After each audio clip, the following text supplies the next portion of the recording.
बिस्मिल्लाहिर्रहमानिर्रहीम and welcome back to physics with Kamal Khan.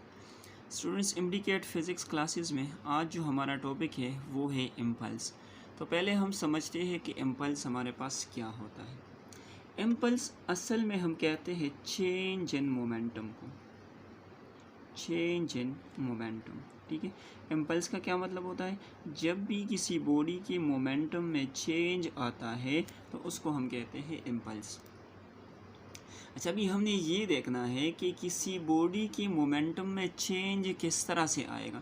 तो previous lecture में हमने एक इक्वेशन डिराइव किया था जो कि कुछ इस तरह से था, F is equal to delta P over delta T, F is equal to delta P over delta T.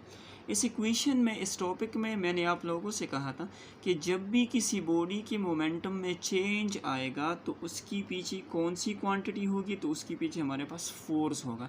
यानी कि जब भी फोर्स किसी बॉडी के ऊपर एक्ट करेगी तो उस बॉडी के मोमेंटम में जो है वो चेंज आएगा। ठीक है, तो यहाँ पर जो फर्स्ट डिफिनीशन मैंने लिखा है चेंज इन मोमेंटम, इसको मैं यूँ भी लिख सकता हूँ, व्हेन a large force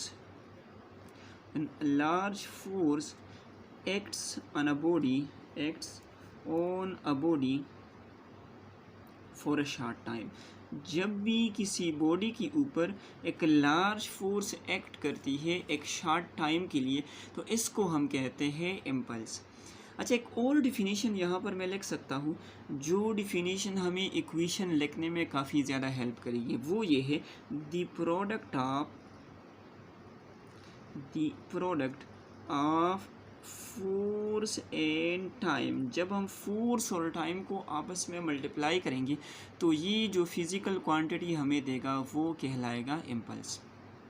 ठीक है, अब हम बढ़ते हैं इसकी इक्वेशन की तरफ कि इम्पल्स का जो इक्वेशन है वो हमारे पास क्या है। तो यहाँ पर मैं लिख देता हूँ J is equal to F cross delta T. ये हमारे पास एक वेक्टर क्वांटिटी है, यहाँ पर मैंने एरो लगा दिया, और इसी तरह से फोर्स के ऊपर भी हमने यहाँ पर एक एरो लगा दिया। अच्छा, इसके ऊपर अक्सर आप लोगों से MCQ पूछा जाता है। चलिए मैं यहाँ पर वो MCQ लिख देता हूँ ताकि आप लोगों के लिए आसानी हो। MCQ कुछ इस तरह से पूछा जाता है, is impulse is a vector quantity। impulse हमारे पास क्या है, एक वेक्टर क्वांटिटी है। ठीक है, because it is the dash product of force and time। MCQ में आप लोगों से पूछा जा रहा है कि इम्पल्स हमारे पास एक वेक्टर क्वांटिटी है और उसकी वजह ये है कि ये फोर्स और टाइम की डैश प्रोडक्ट है। अच्छा, इस डैश में कौन सा ऑप्शन आना चाहिए? तो आपके जो ऑप्शंस होते हैं वो कुछ इस तरह से होते हैं, स्केलर प्रोडक्ट, इसी तरह से वेक्टर प्रोडक्ट, इसी तरह से सैंपल प्रोडक्ट, और option D let's say none of them. तो ज़्यादातर स्टूडेंट्स के माइंड में ये बात आती है क्योंकि इम्पल्स हमारे पास एक वेक्टर क्वांटिटी है, लिहाजा ये हमारे पास फोर्स और टाइम की जो है वो वेक्टर प्रोडक्ट होगी। लेकिन बेटा याद रखिए, वेक्टर प्रोडक्ट और स्केलर प्रोडक्ट यानी कि डॉट एंड क्रॉस प्रोडक्ट का कंसेप्ट हम तब यूज़ करते हैं जब दोनों क्वांटिटीज़ हमारे पास क्या हो, वो वेक्टर हो। यहाँ पर ज़रा देखिए, ये फोर्स है तो ये एक वेक्टर क्वांटिटी है, ये टाइम है तो ये हमारे पास क्या है, एक स्केलर क्वांटिटी है। तो जब भी हम एक वेक्टर को स्केलर के साथ मल्टीप्लाई करेंगे तो वहाँ पर डॉट और क्रॉस का कंसेप्ट हम यूज़ नहीं करते, बल्कि उसको हम क्या कहते हैं, सिंपल मल्टीप्लिकेशन या सिंपल प्रोडक्ट कहते हैं। डॉट और क्रॉस का या हम कहते हैं स्केलर और वेक्टर प्रोडक्ट का कंसेप्ट हम कब यूज़ करेंगे, जब भी दोनों क्वांटिटीज़ हमारे पास क्या हो, वो वेक्टर हो। यहाँ पर तो एक स्केलर है और दूसरा हमारे पास क्या है, वेक्टर है। तो ये हमारे पास सिंपल मल्टीप्लिकेशन या सिंपल प्रोडक्ट कहलाता है। अच्छा, अब यहाँ पर मैंने आप लोगों से कहा कि हमारे पास क्या है, जब भी मोमेंटम में चेंज आएगा तो उसके पीछे कौन होगा, उसके पीछे हमारे पास फोर्स होगा। तो जब भी बॉडी के ऊपर फोर्स एक्ट करेगी तो मोमेंटम में चेंज आएगा और उसको हम क्या कहेंगे, उसको हम इम्पल्स कहेंगे। अभी अगर आप लोगों से पूछा जाए कि क्या इम्पल्स हमारे पास स्केलर है या वेक्टर है, तो ऑलरेडी मैं आप लोगों को बता चुका हूँ कि इम्पल्स जो है ये हमारे पास एक वेक्टर क्वांटिटी है। कौन सी क्वांटिटी है? वेक्टर क्वांटिटी है। लेकिन आप लोगों से इसकी डायरेक्शन के बारे में भी पूछा जा सकता है कि इम्पल्स की डायरेक्शन हमारे पास क्या हो सकती है या क्या होगी।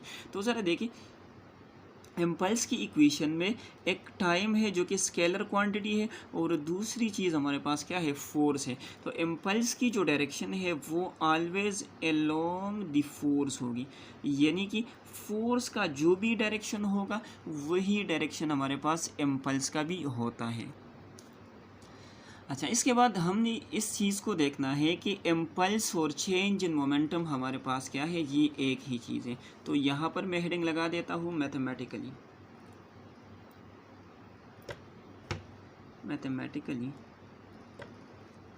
अच्छा, ज़रा देखिए, इम्पल्स का जो इक्वेशन है वो हमारे पास है J is equal to F into delta T. Let's say this is equation number A. इसी तरह से हमने इक्वेशन पढ़ा है that F is equal to delta P over delta T.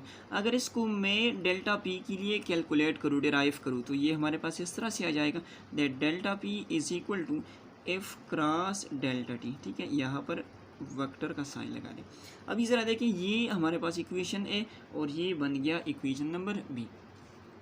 अब इन दोनों की कंपैरिजन करें by comparing equation A and equation B. ठीक है, तो ज़रा देखिए, इन दोनों इक्वेशंस के जो राइट साइड है वो हमारे पास आपस में क्या है? बराबर है, सेम टू सेम है। इसको ज़रा देखिए, ये भी एफ इंटू डेल्टा टी है और ये भी एफ इंटू डेल्टा टी है, तो ऑटोमेटिकली इनके जो लेफ्ट साइड्स है वो भी हमारे पास इक्वल हो जाएंगे। ठीक है, तो यहाँ से हमें पता चला कि इम्पल्स और चेंज इन मोमेंटम हमारे पास एक ही चीज़ है।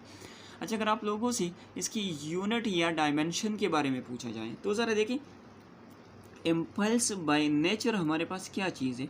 इम्पल्स जो है वो बाय नेचर हमारे पास मोमेंटम या चेंज इन मोमेंटम है। ठीक है, तो इसका जो यूनिट होगा वो बिल्कुल मोमेंटम की तरह होगा, और इसी तरह से इसका जो डायमेंशन होगा वो भी क्या होगा? बिल्कुल मोमेंटम का डायमेंशन होगा। अच्छा, इम्पल्स या मोमेंटम को हम न्यूटन सेकंड में मेजर करते हैं, और इसी तरह से इसका जो डायमेंशनल फार्मूला है दैट इज़ MLT-1। तो आप लोगों से इस तरह भी पूछा जा सकता है कि इम्पल्स का यूनिट या इसका डायमेंशन क्या है, या आप लोगों से इस तरह भी पूछा जा सकता है कि इम्पल्स की डायमेंशन या यूनिट कौन सी फिजिकल क्वांटिटी की तरह है। तो आप लोगों ने आंसर करना है मोमेंटम की तरह।